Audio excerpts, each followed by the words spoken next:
Cholan express சரியாக காலை 8 மணிக்கு சென்னை எழும்பூரிலிருந்து புறப்பட்டு விட்டது.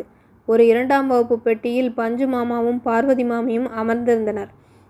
தஞ்சாவூரில் உள்ள 2வது பெண் வீட்டுக்கு செல்கிறார்கள். லக்கேஜ் அதிகம் இல்லை.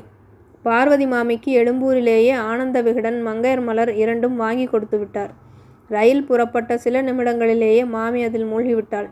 மாமாவுக்கு அதில் ஆர்வமில்லை. ஹெட்ஃபோனை காதில் மாட்டிக்கொண்டு வலைக்காட்சியிலிருந்து எதையோ டவுன்லோட் செய்து வயலின் கச்சேரியை கேட்க ஆரம்பித்தார்.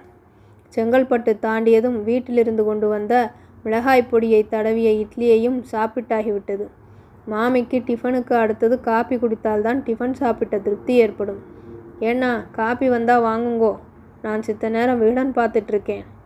இந்த பேண்ட்ரி கார் காப்பி நன்னா இருக்காதுடி, திண்டிவனம் ஸ்டேஷனில் வாங்கி தரேன். சரி. வண்டி திண்டிவனத்தை அடையும் போது மணி 9:50. வண்டி பிளாட்பாரத்தை அடையும் போதே தயாராக வாசலுக்கு போனார். நல்ல வேளை, ரெடியாக காப்பி வெண்டர் ஒரு ஆள் இருந்தார்.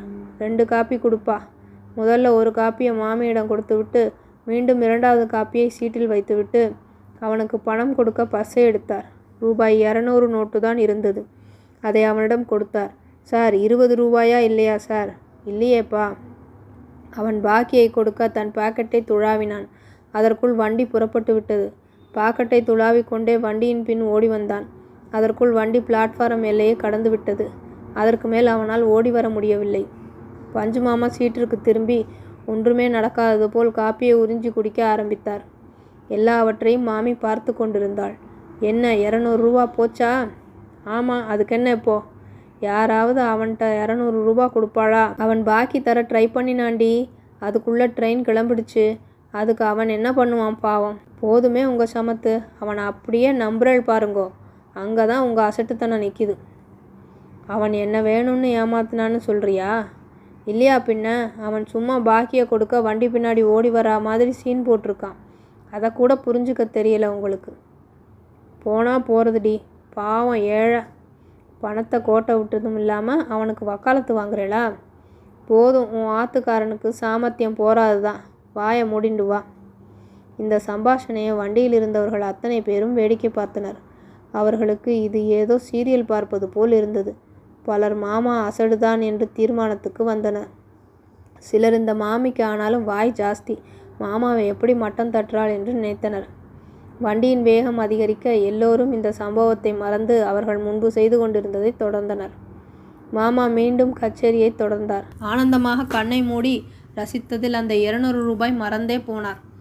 அரை மணி நேரத்திற்கெல்லாம் விழுப்புரம் ஜங்ஷன் வந்துவிட்டது. அது ஒரு ரிசர்வேஷன் கம்பார்ட்மெண்ட் என்று பாராமல் கூட்டம் முண்டியடித்து கொண்டு ஏறியது. எல்லோருக்கும் அவரவர் அவசரம். கூடவே ஒரு 15 வயசு பையனும் ஏறினான். அவன் அங்குலம் அங்குலமாக முன்னேறி பஞ்சு மாமாவின் சீட்டருகில் வந்துவிட்டான். சார், திண்டிவனம் ஸ்டேஷனில் நீங்கள் காப்பி குடிச்சிங்களா? ஆமாப்பா. சார், இந்தாங்க உங்கள் 150 ரூபா என்று சொல்லி ஒரு 100 ரூபாய் நோட்டையும் 4 20 ரூபாய் நோட்டுகளையும் அவர் கையில் திணித்தான். அவருக்கு சட்டென்று ஒன்றும் புரியவில்லை. சார், நீங்கள் காப்பி வாங்கினீங்கல்ல, அவர் பையன்தான் சார் நான். இது சகஜமாக அடிக்கடி நடக்கும் சார்.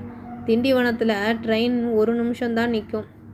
அதனால் சில பேருக்கு பாக்கி சேஞ்ச் கொடுக்க முடியாமல் போயிடும். தினமும் கொஞ்சம் பணத்தோடு விழுப்புரம் வந்துடுவேன். அப்பா திண்டிவனத்தில் ட்ரெயின் புறப்பட்ட உடனே ஃபோன் பண்ணி கம்பார்ட்மெண்ட் விவரம் சொல்லிடுவார்.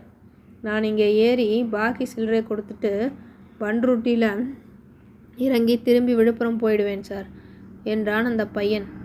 உங்கள் அப்பா ஃபோன் நம்பர் கொடுப்பா. இதோ சார். ஐயா, உங்கள் பையன் என் பாக்கி 150 ரூபாயை திருப்பி கொடுத்துட்டான். ஆனால் நான் பேசுகிறது அதுக்காக இல்லை. அவனுக்கு நேர்மையை நீங்கள் கற்றுக் கொடுத்துருக்கீங்க பாருங்கள், அதுக்காக உங்களை பாராட்டியே ஆகணும். அதுக்காக தான் ஃபோன் பண்ணேன் என்றார். ரொம்ப நன்றிங்க சாமி. நான் 5ஆம் கிளாஸ் தான் படிச்சிருக்கேன். ஆனால் இந்த நேர்மையும் ஒழுக்கமும் இருக்கிறதுனால தான் நிம்மதியாக வாழ்க்கை நடத்த முடியுதுங்க சாமி. அதான் இதை என் 2 பசங்களுக்கும் சொல்லி கொடுத்துருக்கேன். பஞ்சு மாமாவுக்கு நெஞ்சமெல்லாம் நிறைந்தது. கண்களில் நீருடன் அந்த பையனை தட்டி கொடுத்தார். எல்லோரும் எல்லோரையும் எப்போதும் ஏமாற்றுவதில்லை. நம்மை சுற்றி நல்லவர்களும் இருக்கத்தான் செய்கிறார்கள். நம்புவோம். நன்றி.